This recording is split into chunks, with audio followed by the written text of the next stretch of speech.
De 2006 até junho de 2013, a Central de Atendimento à Mulher, Ligue 180, alcançou mais de 3 milhões de atendimentos à população, segundo o balanço da Secretaria de Políticas para Mulheres. Em 70% dos casos, o agressor é o companheiro ou cônjuge da vítima. Quais são os impactos dessas agressões na vida das mulheres? Há recuperação por parte dos agressores? Vamos desvendar tudo isso aqui no Mentalistas de hoje. Começa agora, Mentalistas. Para falar sobre o assunto, eu convidei o professor de Sociologia e Filosofia da FMU, Sérgio Barbosa, que é coordenador do projeto Tempo de Despertar. Como vai, professor? Tudo bem? Muito bem, muito obrigado. E também convidei a doutora Tatiane Moreira Lima, juiz auxiliar da capital em exercício na Vara da Violência Doméstica, Zona Oeste da capital. Como vai, doutora? Tudo bem? Tudo bem, Camila. É um prazer estar aqui. Muito legal. Vamos falar sobre a Lei Maria da Penha, que completa agora 10 anos, né? E para a gente começar esse bate-papo, doutora, eu gostaria que a senhora explicasse aqui para o nosso ouvinte da Rádio Estadão, né? Como é que surgiu a Lei Maria da Penha? E ela, de fato, funciona aqui no Brasil? Qual que é o panorama geral que a gente pode fazer? A Lei Maria da Penha, ela surgiu de uma condenação do Brasil, porque, relativo ao caso da Maria da Penha, que foi por uma biofarmacêutica cearense, que foi por 2 vezes agredida pelo marido. Na primeira vez, ela sofreu um disparo de arma de fogo. O marido disse que eram bandidos que haviam entrado em casa enquanto ela dormia e ela ficou tetraplégica. E aí, na segunda vez, ela continuou com ele e, naquele momento, ele tentou enforcá-la com fio e tentou eletrocutá-la enquanto tomava banho. E esse caso, ele foi para a justiça, só que demorou muitos anos para essa condenação vir a acontecer. E o agressor, ele ficou preso somente por 2 anos. Em razão de toda esta demora processual, é que surgiu, o Brasil foi condenado, ela levou esse caso para organismos internacionais e o Brasil foi condenado à edição de uma lei de proteção para as mulheres. Então surgiu a Lei Maria da Penha, que levou inclusive o nome da vítima, e há 10 anos está em vigor no Brasil. Os números apontam que ela é uma lei que ela é muito conhecida. Todo mundo, ela teve uma grande importância, porque tanto homens quanto mulheres conhecem o que é a Lei Maria da Penha e sabem das consequências. Uhum. Agora, professor, do ponto de vista histórico e até mesmo sociológico, né? Como é que a gente pode traçar uma linha do tempo com relação à violência contra a mulher? Dá pra gente fazer isso? Quer dizer, a mulher desde sempre foi agredida, né? Sim, infelizmente, na história da humanidade, isso tem uma base histórica muito antiga. A própria sociedade se estruturou num patriarcado e esse patriarcado resulta, então, numa diminuição da identidade da mulher. A dominação masculina, ela se comporta, então, de acordo com esses parâmetros, onde um homem sempre vai determinar o que é certo e o que é errado também na sociedade. Infelizmente, essa violência não surgiu agora, a partir da Lei Maria da Penha, como todos falam. A Lei Maria da Penha, ela traz uma inovação porque ela tira do ambiente privado, daquele ambiente de 4 paredes, daquele ambiente doméstico, onde deveria ser o lugar de segurança, o lugar de acolhimento e é o lugar justamente onde as mulheres sofrem mais as violências, né? A violência, ela é praticada, infelizmente, dentro de casa. É isso que as pessoas precisam entender, né? Não é uma violência social, não é uma violência urbana, mas, sobretudo, essa violência, ela é escondida e ela é perversa por isso. Porque quando se fala de uma violência, não se fala de alguém estranho, se fala de alguém bem próximo. E desde quando a humanidade se estruturou com esse parâmetro do patriarcado, a violência apenas vem trocando de roupagem. Ela vem se modernizando, ela vem se atualizando e se não houver uma ação diretamente contra esse patriarcado, infelizmente a tendência da violência é se perpetuar na nossa sociedade. Quando a gente fala da Lei Maria da Penha, doutora Tatiane, muita gente pode ter a visão errada de que é só com famílias marginalizadas ou de periferia ou pobres. Coloca a questão socioeconômica no meio dessa cesta aí de estigma, né? Qual que é o perfil hoje, né, que predomina, ou quais são os perfis que a gente pode encontrar nessa cesta da violência doméstica? São realmente mulheres mais pobres, de um nível intelectual menor? Qual que é o perfil da vítima e do agressor hoje no Brasil? Na verdade, só complementando um pouquinho, Camila, antes que o Dr. Sérgio falou, os estudos mostram que as mulheres sofrem 8 vezes mais riscos de serem agredidas dentro de casa do que na própria rua. Nossa. Enquanto que a violência atinge o homem mais na rua, assalto, latrocínio, homicídio, a mulher ela tem muito mais risco dentro da própria casa. Então ela sofre 8 vezes mais riscos de ser agredida dentro da própria casa, que é o lugar que deveria ser seguro. Com relação ao perfil, se diz que a violência doméstica ela é multicausal, então ela não tem uma única causa, e perversamente democrática. Ela atinge todas as classes sociais. Então nós temos desde a mulher analfabeta, pobre, da mulher de classe alta, instruída, bonita, enfim, nós temos todos os perfis. Ela atinge todos os perfis. E a questão é de levar realmente a denúncia e de chegar ao judiciário. Muitas vezes o que eu sinto, na vara que eu trabalho, eu tenho feito uma pesquisa a respeito deste perfil da vítima e percebo que há um aumento sim das mulheres de classe mais elevada denunciando sim. E isso que o professor Sérgio também falou, que ela vem se atualizando, eu também percebo isso na vara, que é muito verdade. Hoje nós temos violências causadas em razão do Facebook, em razão de WhatsApp. Em razão do Facebook e do WhatsApp, por quê? Curiosidade. Funciona assim. Ciúmes? O que acontece? Exatamente, porque o homem, o agressor, ele tem esse perfil controlador, esse machista, né? Então ele acha que a mulher é um objeto e ele controla tudo que ela faz. Então ele determina os locais que ela pode ir, com quem que ela pode se relacionar, a roupa que ela pode vestir, o que ela deve fazer e o que ela não deve fazer. E nas redes sociais, esse controle, ele não é exercido de forma tão direta. Então ela encontra pessoas, ela posta fotos, ela conversa com outras pessoas, e isso, quando o homem ele verifica isso gera um motivo de briga, de ciúmes, e aí decorre a agressão. Agora, você, professor, trabalha diretamente com os agressores, né? Esse perfil certamente predomina. Qual que é o contato que o senhor tem? Sim, com a os doutora agressores? Tatiane apontou, né, claramente. Infelizmente, essa violência ela vem se reproduzindo, ela vem se legitimando. Os agressores, eles tentam negar que aquilo foi um ato de violência, eles tentam falar que ela está exagerando, e de fato, essa violência, ela vem se... Infelizmente, ela já era democrática, mas como a doutora falou, agora, a partir da Lei Maria da Penha, está visível em todas as classes sociais. Nós já trabalhamos há mais de 20 anos com essa temática, mesmo antes do surgimento da Lei Maria da Penha. O que acontecia antes da Lei Maria da Penha? Como que era antes? Esse agressor, esse homem autor de violência, ele cometia um ato de violência e, infelizmente, ele pagava uma cesta básica, ele pagava uma multa, ele prestava um serviço comunitário e ficava por isso mesmo. Não acontecia nada, né, com ele a fim de, primeiro, reparar o que fez, a dignidade da mulher, né, e ficava quase como um desdém daquilo que acontecia. Ficava um crime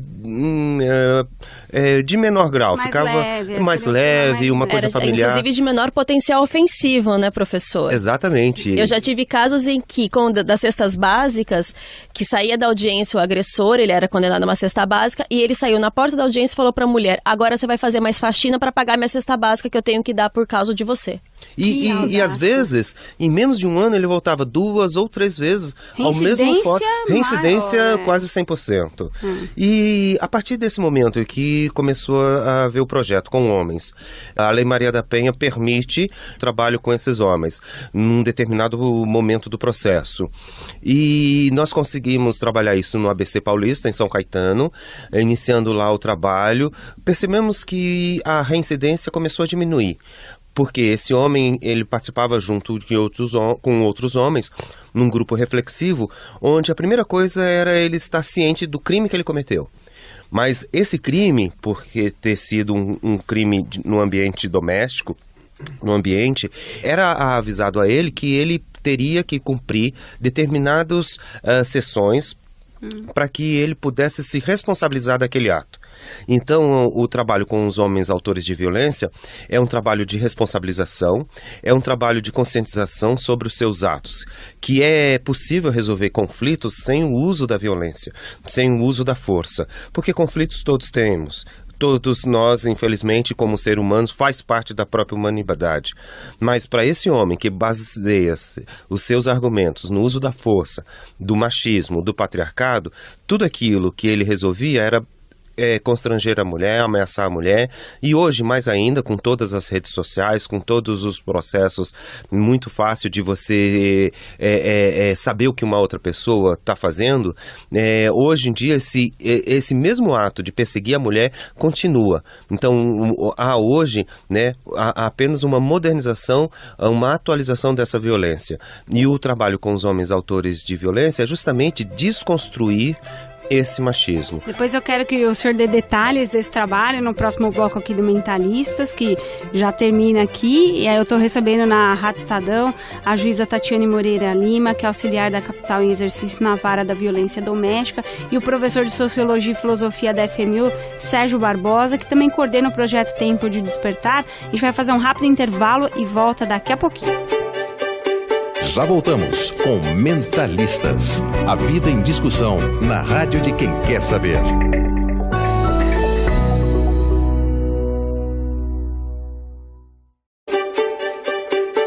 Você ouve Mentalistas com Camila Tulinski.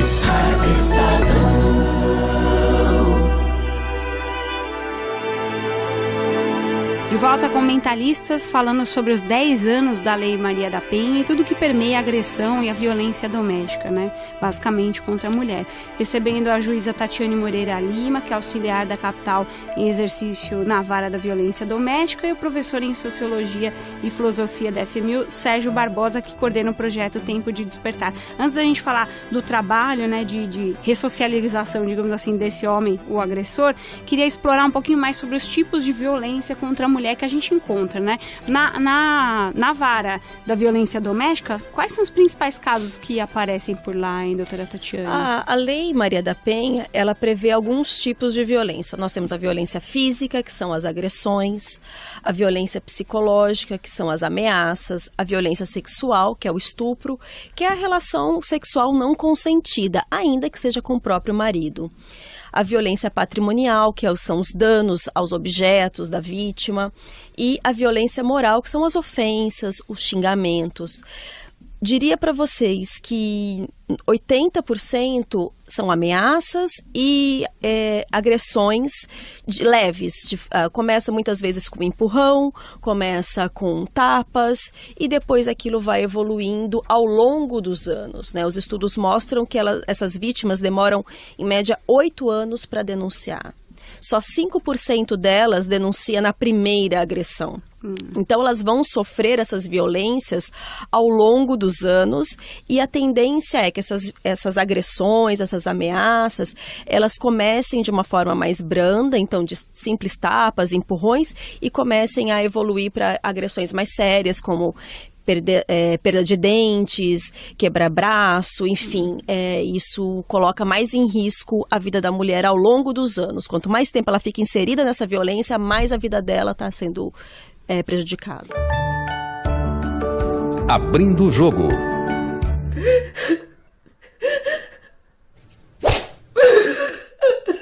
No Mentalistas de hoje, estamos falando sobre os 10 anos da Lei Maria da Penha. E abrindo o jogo aqui no nosso programa, com a palavra as mulheres vítimas de violência e que aceitaram compartilhar as suas histórias em um documentário produzido por Ana Frank em 2013. Sou Maria da Conceição Andrade Ribeiro, né? 63 anos. E estou aqui para falar da Lei Maria da Penha, que foi muito boa para mim, né? Desde que eu corri atrás, porque se eu tivesse não tivesse corrido atrás, talvez eu nem estivesse viva hoje. A violência começou aí, quando eu comecei a trabalhar. Eu andava de ônibus e ia lá atrás de táxi, me espionando dentro do ônibus. E no ônibus, como tem muita gente, a gente tá de pé, E as pessoas sempre ficam perto. Aí todo mundo que encostava de mim, se era homem, dizia, é homem dela, ó, tá me traindo. Aí quando eu chegava em casa, aí o couro comia. Batia muito. Eu sou Wanda Nunes Santana, sou socióloga e professora. Fui encontrada na praia, amarrada, perna amarrada, braço amarrado, com a tarja na boca. E ele disse que não foi ele. Eu fiquei 3 dias desacordada. E ele falou que não foi ele. Vale a pena destacar o trabalho do Núcleo de Promoção e Defesa dos Direitos da Mulher da Defensoria Pública de São Paulo. Entre outras frentes, esse núcleo atua no combate às violências de gênero, com destaque para a aplicação da Lei Maria da Penha e que prevê medidas de prevenção e repressão à violência doméstica e familiar contra a mulher. E a gente já viu aqui no Mentalistas que é uma incidência maior quando a violência acontece dentro de casa.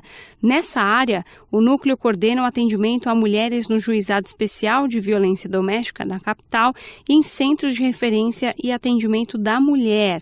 Em 2015, estes últimos somaram 1.025 mulheres atendidas na capital, 191 em Bauru, 420 na cidade de Jaú, 160 em Marília e 151 mulheres em São José do Rio Preto, todas elas atendidas com o acolhimento da Defensoria Pública do Estado de São Paulo. Não aceite a violência contra a mulher. A central de atendimento é de graça, funciona 24 horas por dia, de segunda a domingo, para orientar a vítima de agressão. É só você ligar 180 de qualquer lugar do Brasil para poder fazer a denúncia contra a agressão, a violência doméstica contra a mulher. Mentalistas. Queria fazer 2 recortes, no caso das ameaças e no caso do estupro, levando em conta que 70% dos casos acontece com o próprio cônjuge ou companheiro dessa mulher. No Brasil, quando a gente fala estupro envolvendo um matrimônio, um homem e uma mulher, causa uma certa estranheza para o brasileiro ainda. Como é possível ser estupro se eles casaram, né? Eles vivem no mesmo ambiente, ninguém tá obrigando eles a conviverem. Como é que vocês explicam isso para a maioria da população, na visão de vocês, né, com relação ao estupro dentro de casa, com uma relação entre homem e mulher casados há 10 anos, 8 anos, por exemplo? Professor Bom, o estupro está no imaginário popular como uma coisa violenta, e ele é realmente violento. Porém, no matrimônio, ele é uma coisa simbólica, onde o homem vai ameaçar de romper aquela relação se ela não satisfazê-lo. Infelizmente, é muito comum o estupro no matrimônio, por causa justamente que a violência ela é cruel. A violência inverte os papéis, tornando a mulher vítima dessa situação. Então eu que fui culpada, eu me sinto culpada dele buscar outra fora de casa. Então eu tenho que satisfazer o desejo, como que o impulso sexual fosse uma coisa genética e na verdade é uma construção sócio-histórica, né, de que o homem não consegue se segurar porque o homem tem um instinto, uma genética, um DNA. Na verdade isso são estímulos comerciais, estímulos da mídia, estímulos históricos, e a mulher tem que ficar guardada dentro de casa. Então, esse estupro dentro de casa, no matrimônio, a mulher tem que perceber o que, quando ela quiser, quando ela disser não, é não. E o homem também tem que aprender a respeitar. O homem também tem que aprender que essa situação é uma situação onde destrói a dignidade da mulher, mesmo da sua esposa, mesmo da sua companheira, namorada.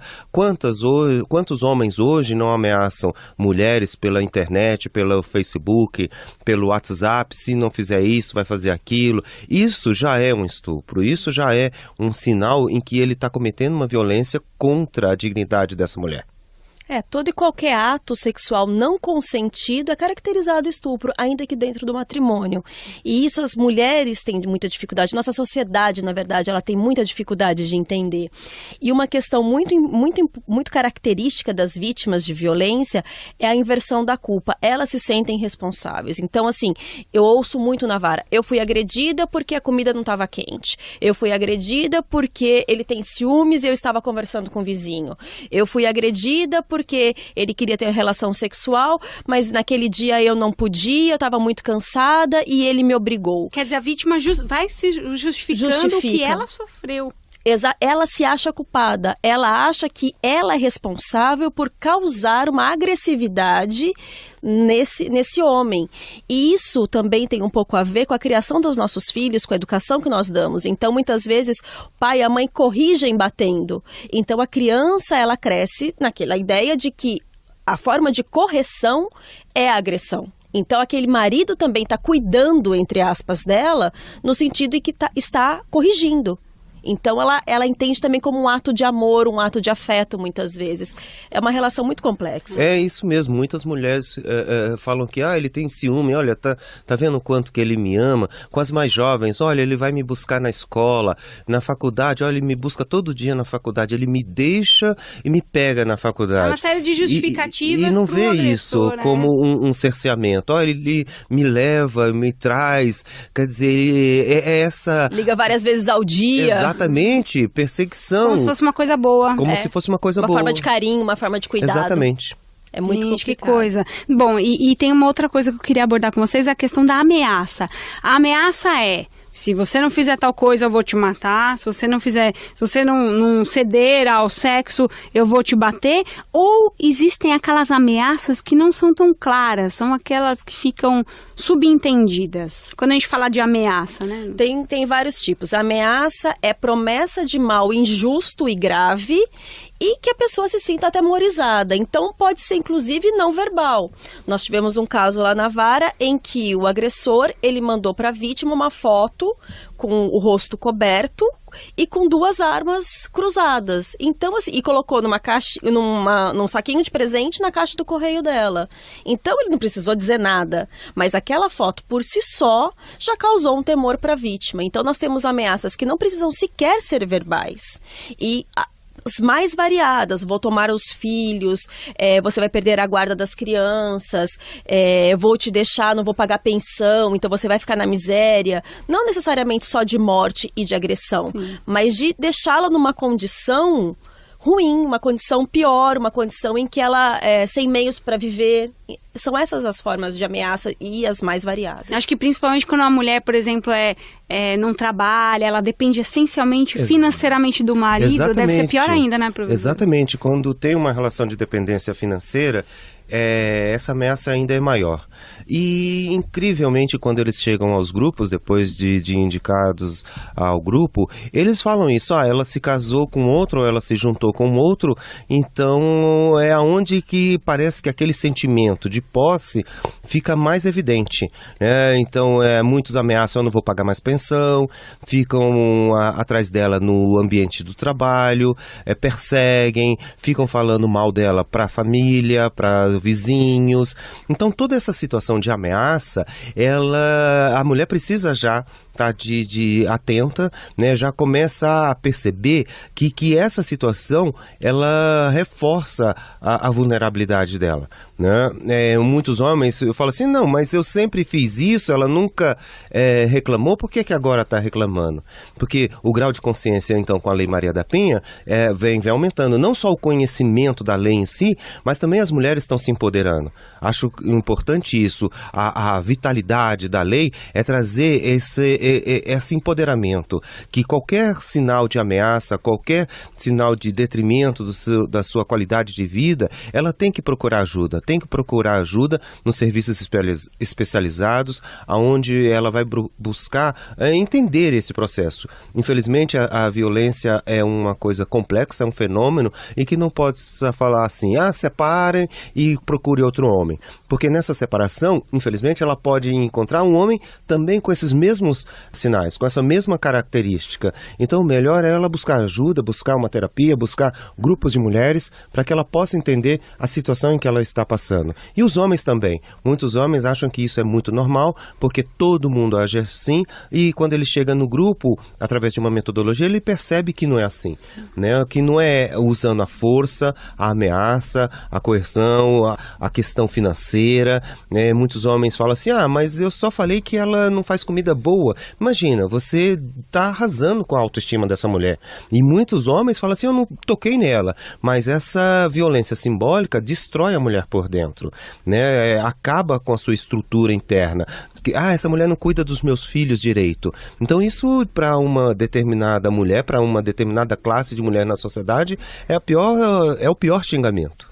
Isso que o professor traz é interessante, da mulher, quando ela está numa situação como essa, buscar uma ajuda terapêutica, né, doutora? Eu digo isso porque a gente nem vai entrar tanto nesse mérito, mas pode ser que essa mulher que já tenha tido um relacionamento como esse, busque outros relacionamentos com companheiros tão controladores quanto o antigo, porque de repente na casa dela, por exemplo, foi o modelo familiar que ela cresceu, quer dizer, de um pai controlador com a mãe, ela pode reproduzir esses modelos. A gente não vai entrar tanto nesse mérito aqui, porque a gente tem inúmeras situações de mulheres agredidas, não necessariamente aquelas que buscam um companheiro controlador, que foi nada mais do que um reflexo daquilo que ela foi criada, mas para entrar num outro assunto, essa questão da ajuda terapêutica e os impactos da violência contra a mulher, para a mulher primeiro, o que pode acontecer com essa mulher que é agredida?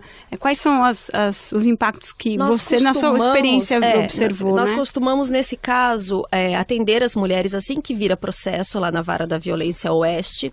Chamamos ela para um grupo e explicamos, tanto eu quanto a promotora, isso é um processo, é um projeto conjunto do Tribunal de Justiça e da promotoria, e nós explicamos o que é a Lei Maria da Penha, quais são os direitos dela, quais são as medidas protetivas, o que ela pode se esperar daquele processo, se aquele agressor ele vai preso, enfim, tiramos todas as dúvidas. E quando percebemos, né, explicamos também a rede de atendimento, que existe serviços especializados para as mulheres, para vítimas de violência sexual, temos serviços próprios, para vítimas de violência doméstica, que são as agressões e as ameaças que são as mais comuns, também temos serviços, e colocamos isso à disposição dentro do território daquela mulher. Explicamos para ela que esses serviços existem e que ela pode procurar, que são gratuitos. E fazemos os encaminhamentos. Então, quando percebemos que ela está muito fragilizada, encaminhamos para isso. Quando percebemos que a questão dela é financeira, encaminhamos para projeto de trabalho, de qualificação de trabalho, e também tem várias ONGs que trabalham com isso, com a inserção dessa mulher no mercado de trabalho, com a elevação da autoestima, porque a violência doméstica, ela não afeta só a mulher, ela afeta a família como um todo. Então, a criança que cresce dentro desse lar, ela tem esse modelo, e isso é muito perverso. Os números, eles mostram, o professor Sérgio falou muito bem, que as mulheres estão se empoderando, que o aumento dos casos, ele tem sido gritante. Então, em 2004, no Disque 180, que é o número da violência, foram 52 mil denúncias através desse número. Deste número, 77% das vítimas falaram que apanhavam semanalmente. 80% tinham filhos e, nos casos com filhos, 64% eles presenciaram as agressões. Então, as crianças presenciando. Já em 2015, esse número subiu para 76 mil atendimentos no ano. Então, houve um aumento de 44%. Significa que a cada 7 minutos uma mulher é agredida.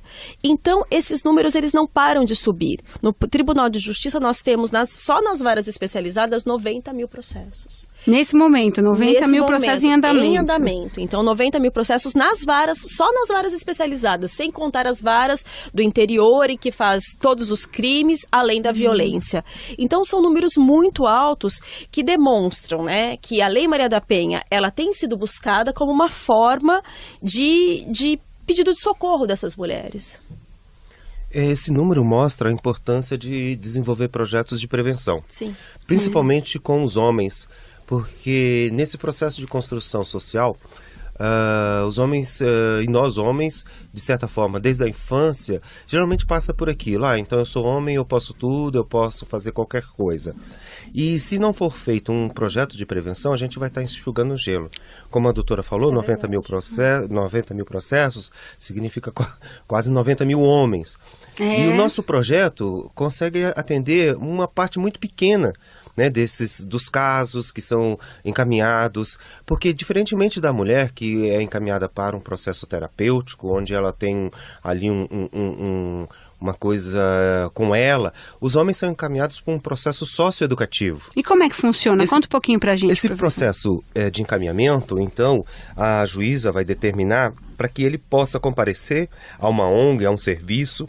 No nosso caso, em Taboão da Serra, junto com a doutora Gabriela Mansur, ele vai ficar lá 10 semanas participando de 10 encontros para que ele possa, com uma metodologia específica, com materiais específicos, e compreender essa construção dessa masculinidade por meio de texto, de dinâmicas, grupos operativos. A gente vai desconstruindo paulatinamente aquela referência que o homem é poderoso, o homem que fala tudo, o homem que resolve todas as coisas dentro de casa.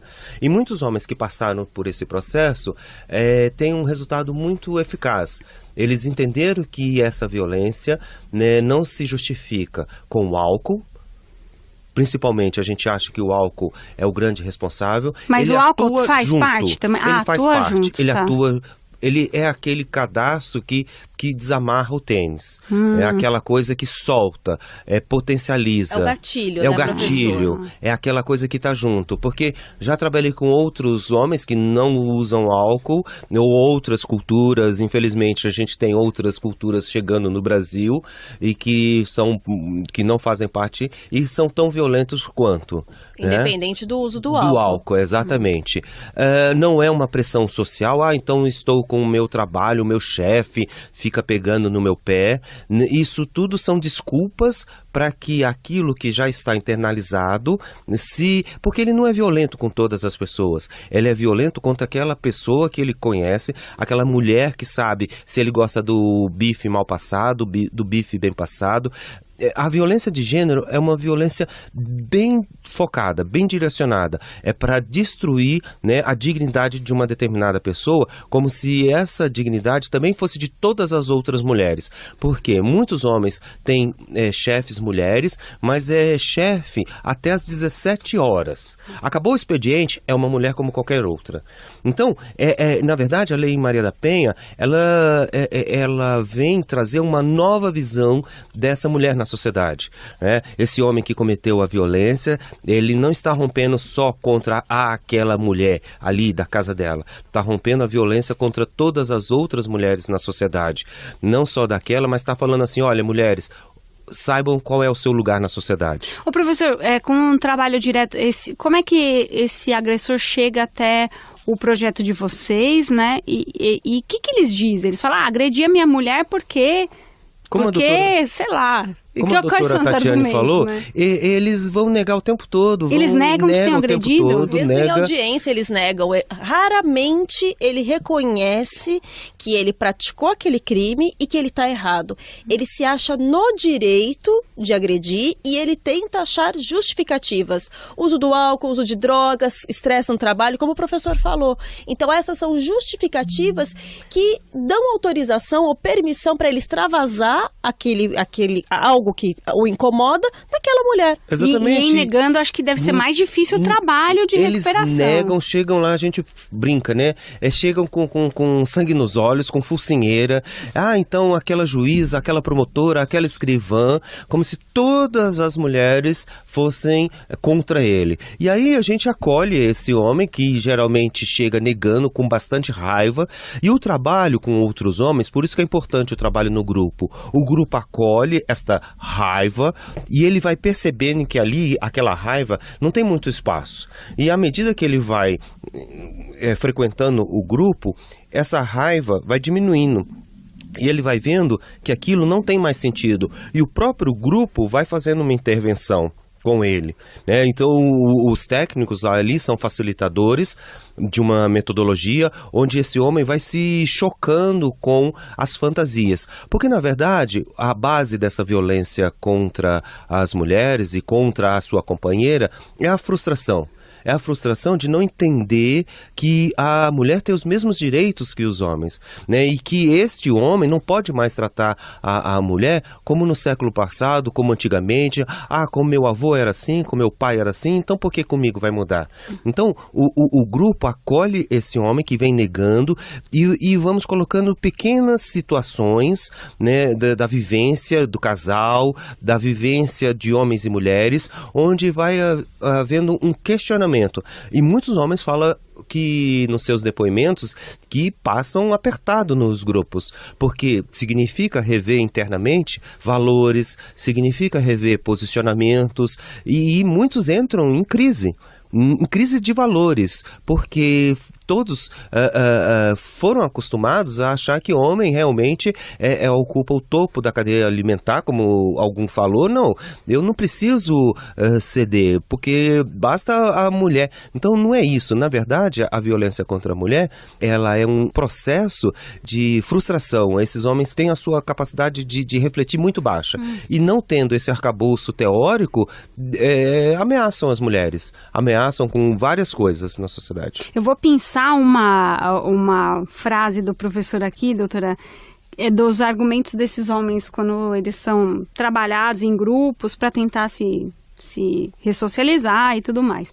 Que alguns homens vão culpar todas as mulheres, não só aquela que ele tem em casa. Então ele vai falar, aquela minha chefa, né? Aquela juíza, aquela advogada. Eu gostaria que a senhora compartilhasse com a gente a sua experiência nesse sentido, já que a gente teve em março desse ano um episódio lá com um dos agressores. Eu gostaria que a senhora retomasse e que a senhora contasse pra gente o que aconteceu naquele dia, né? Na verdade, era um dia normal de trabalho e eu cheguei, tinha audiência e estava conversando até com uma advogada antes das audiências começar, quando foi invadida a minha sala e já chegou o senhor Alfredo, já me pegando pelo pescoço e falando que ele tinha uma audiência e que naquele dia que ele tinha uma audiência, que ele veio ali e que eu tinha o hábito de condenar homens inocentes. Então já foi bem ali caracterizado muito uma violência de gênero, porque eu tinha o hábito de condenar pessoas inocentes e que eu tinha tirado a guarda do filho dele.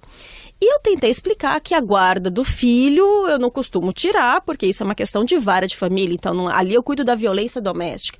Mas ele estava muito confuso, falando coisas bastante desconexas, e ele não entendia. Então, nesse momento, eu me entreguei, eu falei, deixa, seja o que Deus quiser, e quebrou uma garrafa de gasolina com óleo diesel misturado, me jogou no chão. Isso dentro da minha sala de trabalho. Pegou um isqueiro e falava que veio ali para matar ou morrer e queria colocar fogo. Isso antes dele entrar, ele já entrou no fórum, já estourando uma bomba caseira, queimando já um segurança. O segurança disparou contra ele, mas não acertou. E foi assim que ele invadiu minha sala. Então, nessa situação. E eu me vi ali rendida, uma completa violência mesmo contra a mulher, porque ele me apertava com muita força, eu não tinha condição de resistir.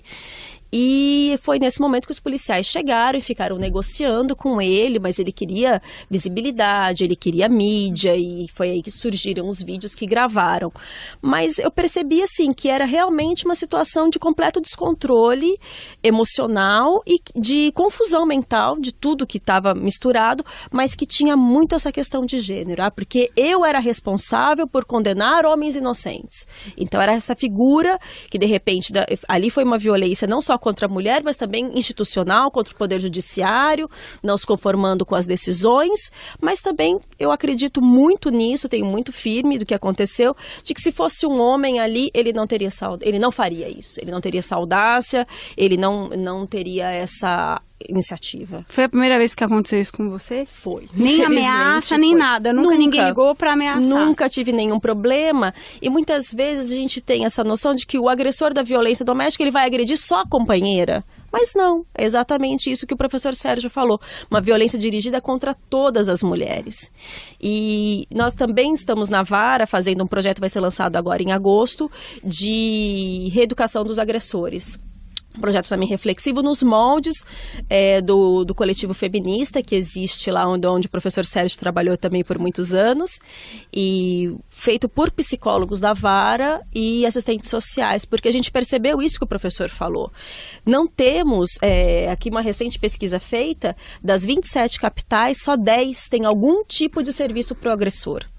E esses serviços, eles são muito... não tem uma metodologia em conjunto, não são reavaliados para verificar o grau de reincidência. Então, nós percebemos que também precisamos trabalhar, sim, as mulheres, mas também precisamos trabalhar a outra ponta, que é os agressores, porque muitas vezes essa mulher, ela rompe com esse ciclo, ela constitui uma nova família, só que aquele agressor, ele vai também constituir uma nova família e vai agredir outra mulher. Então, nós já tivemos um caso em que o agressor ele tinha 4 boletins de ocorrência, 4 processos, cada um com uma vítima diferente. Estou recebendo aqui no Mentalistas a juíza Tatiane Moreira Lima, auxiliar da capital em exercício na vara da violência doméstica, e também o professor de Sociologia e Filosofia da FMU, Sérgio Barbosa. A gente vai fazer um rápido intervalo, não saia daí. Já voltamos com Mentalistas. A vida em discussão na rádio de quem quer saber.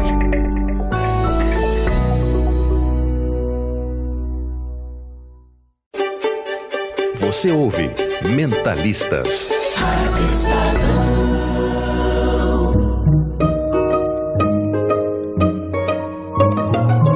A Lei Maria da Penha completa 10 anos aqui no Brasil e trouxemos esse tema aqui para o nosso Mentalistas. Estou recebendo a juíza Tatiane Moreira Lima, auxiliar da capital em exercício na vara da violência doméstica, e o professor de Sociologia e Filosofia da FMU, Sérgio Barbosa, coordenador do projeto Tempo de Despertar. Há quantos anos que o senhor trabalha com a ressocialização desse agressor, professor? Trabalho há 20 anos com esse projeto. E o senhor vê essa diferença? Como é que era 20 anos atrás o agressor e como ele está hoje? Queria que o senhor trouxesse essa experiência aí ao longo dos 20 anos. Antigamente, mesmo com a violência nos mesmos moldes, antes da Lei Maria da Penha, pela questão do direito, só ia para julgamento aquele homem que não tinha um bom advogado. Então, muitos homens cometiam uma violência e não era nem escutado. Então, porque o advogado fazia um acordo, era permitido negociar a questão da violência. Era reconciliável, tinha um entendimento que era uma briga de casal. Então, de certa forma, era diminuído muito essa violência. E os próprios homens que caíam ou que eram indiciados eram sempre de uma classe social muito baixa. Muito baixa, muito baixa. E o que acontecia é que a gente estava aprendendo a trabalhar com esses homens.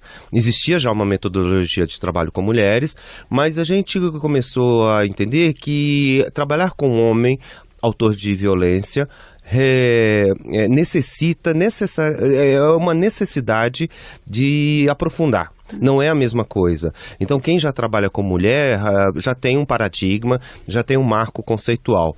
E trabalhar com homem exigiu da gente um aperfeiçoamento, um estudo, uma busca por uma metodologia. Então, isso demandou muito esforço teórico, muitas viagens, muitos congressos. Eu não estou sozinho nessa lida, vários outros colegas no Rio de Janeiro, em Pernambuco, enfim, nós constituímos um grupo para discutir isso. E com a Lei Maria da Penha, não foi mais possível. Então, porque agora a lei não permite mais essa reconciliação. Se colocava homem e mulher na frente para falar, pense bem no que você está fazendo, ele é pai dos seus filhos. Era mais como um conselho de amigos do que uma coisa técnica. Exatamente. Então. Tinha situações ridículas, onde havia o casal, a mulher recebia a intimação e ela que tinha que entregar para o companheiro, o agressor.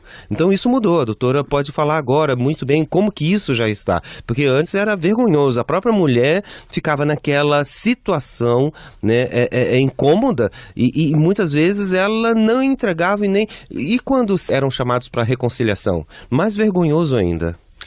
Especialmente isso mudou a partir de 2012 com o entendimento do Supremo Tribunal Federal, no sentido em que a mulher não pode mais retirar o processo. Isso é importante. Isso é super importante. Doutora. Nos crimes de lesão corporal, ela antes poderia voltar atrás. Ela poderia dizer em determinado momento, falar, não quero mais processá-lo, e aquele processo seria arquivado. A partir da Lei Maria da Penha, né, isso anos depois da edição da Maria da Penha, se entendeu que não, a mulher não pode mais voltar atrás. Quando é lesão corporal, essa ação ela é pública incondicionada. Significa que retira-se das mãos da mulher essa opção. Então, a partir do momento que ela foi agredida fisicamente, ela não tem mais essa opção. O Ministério Público, que é o titular da ação penal, e havendo indícios de que aquela pessoa é o autor, que aquele homem praticou aquele crime, e havendo provas da existência da lesão corporal, o processo ele segue independente da vontade da mulher. Porque muitas vezes o homem, ele usava isso, ele ameaçava a mulher com essa possibilidade. Então dizia, olha, você vai lá, retira o processo, senão eu vou te retirar os filhos de você, senão eu vou te bater de novo, enfim, senão eu não vou mais pagar a pensão. E aí, essa possibilidade, ela foi retirada da mulher e agora não tem mais. Porque eu já ouvi de muitos delegados, inclusive, que eu já fiz reportagens falando, mas como é que a gente vai trabalhar se a mulher vem aqui, diz que apanha do marido, no dia seguinte vem e retira a queixa, né? Os próprios delegados desmerecendo a fala dessa mulher, muitas vezes, que ia lá e retirava por algum motivo. Então, muitas vezes, o delegado falava assim, vai ver, ela não se acertou com o marido dela, veio e retirou. Mas não, ela podia ter sido ameaçada e por isso tem duas situações, Camila. Nós temos o ciclo da violência mesmo, isso é um fenômeno que é estudado há muitos anos, começou nos Estados Unidos, em que a agressão propriamente dita, que é a explosão, depois o casal entra numa fase de lua de mel, de arrependimento. Então esse homem, ele promete que ele vai mudar, ele promete que ele vai parar de beber, porque ele acha que é a bebida que o deixa agressivo, ele diz que ele vai para a igreja, ele diz que ele vai mudar. Então eles se reconciliam.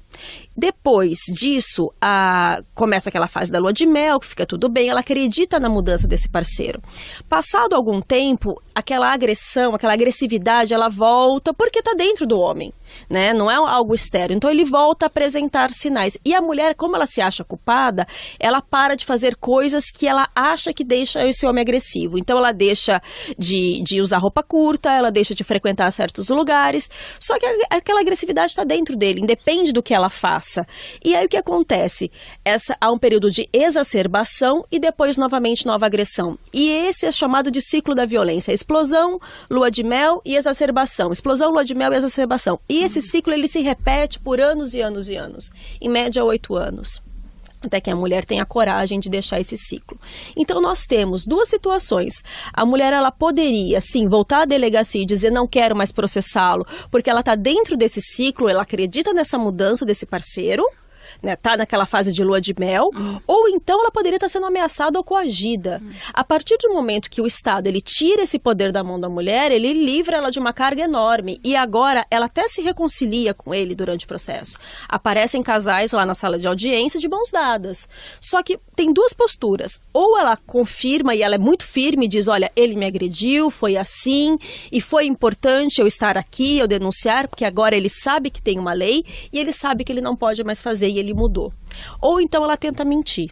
Então nós tivemos um caso que é muito emblemático, em que a mulher havia traído o homem, ele descobriu, começou a bater nela, desferir socos e socos e socos, ela achou que ela ia ser morta, ela subiu até a laje da casa dela, pulou de 7 metros e se jogou, ela quebrou a coluna, ela ficou 15 dias internada na UTI, e quando ela veio em audiência, ela provavelmente ou estava ameaçada, ou estava numa fase de lua de mel, não dá para saber, ela tenta retirar a culpa desse agressor. Ela diz, não, doutora, eu estava estendendo a roupa e de repente eu tropecei na laje e caí. Mas eu falei, olha, a senhora tem várias lesões no rosto compatíveis com soco, isso não dá para acreditar.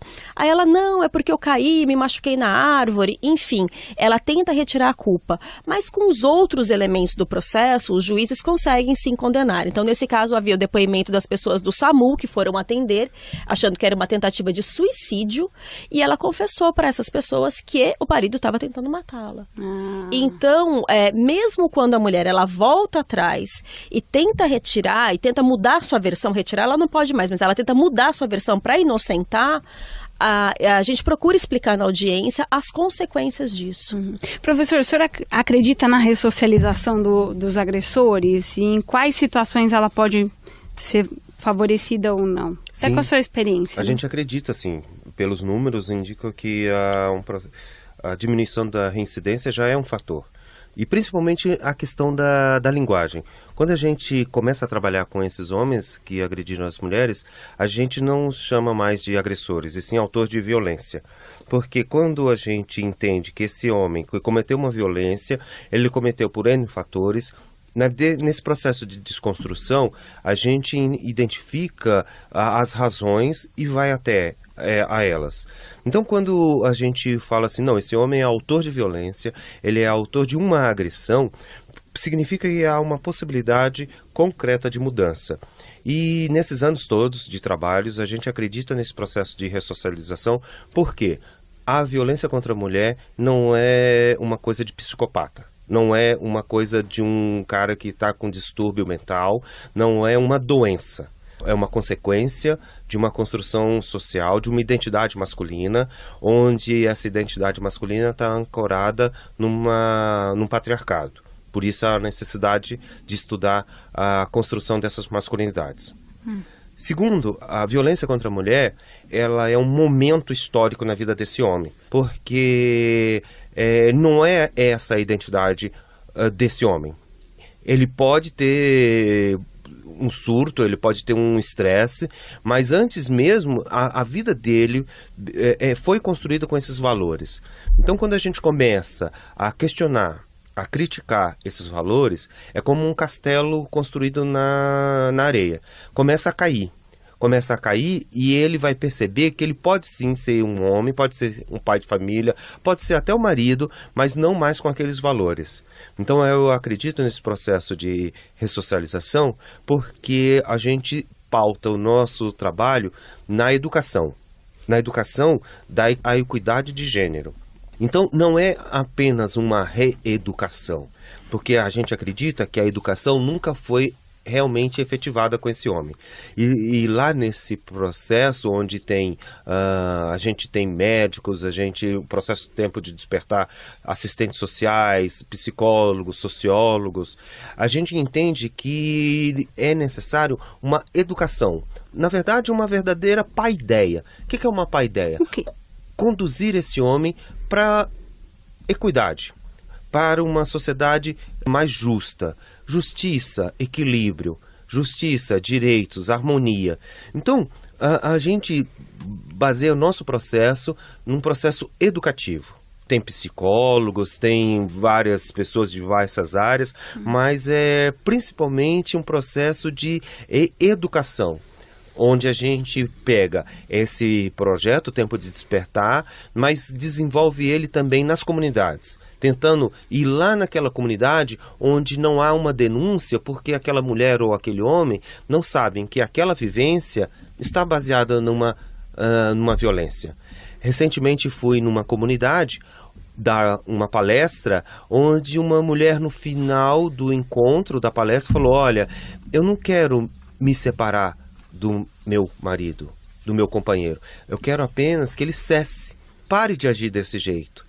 Há uma necessidade extrema de desenvolver projetos educativos, projetos preventivos nas comunidades, nos locais de trabalho, assédio sexual, nos trabalhos, porque a Lei Maria da Penha em si, ela não vai resolver uma situação que é de ordem cultural. Ela tem que se disseminar a partir desse iceberg nas comunidades, fazer projetos, desenvolver técnicos, desenvolver multiplicadores, para que nos seus ambientes de trabalho, nas famílias, ter mais programas como este, para que haja mais acesso à informação. Vamos aproveitar então a oportunidade. Tem algum contato do Tempo de Despertar que a gente possa passar aqui para o nosso ouvinte que está acompanhando o nosso bate-papo, se ele quiser mais informações, tanto por parte do agressor quanto da mulher que é agredida, que o senhor pode passar para a gente? Sim. Tem algum contato? O próprio nome Tempo de Despertar já remete ao link, ao sítio. Tempo de Despertar, o Compromisso e Atitude também já indica esse projeto. Há outros lugares também, Campanha do Laço Branco, também é um espaço onde a gente desenvolve as ações, e também um coletivo feminista Sexualidade e Saúde. Atualmente eu estou dando supervisão a vários projetos no interior de São Paulo, capital, para que haja mais projetos voltados aos homens. Como a doutora Tatiane falou, está iniciando agora, e é louvável esse trabalho, porque realmente, quando eu comecei, eu aprendi muito. Na verdade, aprendi a lidar com isso. E hoje a gente está numa missão de multiplicar para o interior de São Paulo e outros lugares no Brasil. E doutora Tatiana, um recado aqui para a nossa ouvinte, que o nosso tempo já está esgotado, mas para aquela mulher que está numa dessas situações que a gente já mencionou, né, de violência contra a mulher, além do telefone 180, né, que é o Disque Denúncia, o que mais que ela pode, quais são as medidas que ela pode adotar, né? Na verdade, ela pode tomar 2 medidas, né, para acessar essa violência. A primeira, ela pode ir até a delegacia, recomendo que pode ser qualquer delegacia, não necessariamente, isso é uma visão errada, de que tem que ser necessariamente numa DDM, ela pode ir em qualquer delegacia para registrar essa ocorrência, ou procurar diretamente o Ministério Público. Se ela quiser, e procurando o Ministério Público, eles vão tomar as medidas penais cabíveis. Entretanto, é importante também que ela busque a rede de atendimento. Então, é possível, dentro da Secretaria de Políticas para as Mulheres, ela verificando no site da sua prefeitura, da sua cidade, quais os serviços que dispõe. Então, ela pode obter tratamento psicológico, ela pode fazer algum trabalho de criação de renda, de geração de renda, para se empoderar e sair dessa violência. Muitas vezes ela não quer se separar, isso que o professor Sérgio falou. Ela só quer viver sem violência.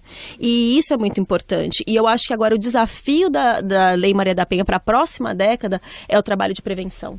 Nas escolas, introjetando valores contrários a essa violência. Solução de conflitos sem violência. E tem uma frase que eu gosto muito, que muitas vezes é importante a gente falar, que não existe mulher que gosta de apanhar. Existe mulher que é humilhada demais para denunciar, machucada demais para reagir, ou com medo demais para acusar, ou então pobre demais para ir embora.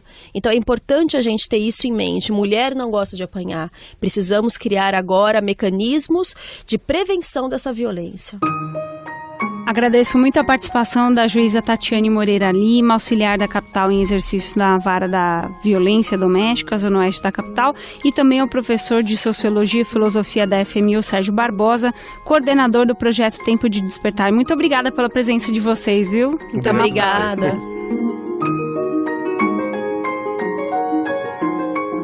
O Mentalistas desta semana fica por aqui e você pode ouvir esta edição e todas as outras no nosso site radio.estadão.com.br. Nos trabalhos técnicos, Roger Palme, apresentação de Camila Tulinski, gerente de jornalismo da Rádio Estadão, Paula Marinho, e diretor de jornalismo do Grupo Estado, João Fábio Caminoto. Até a próxima!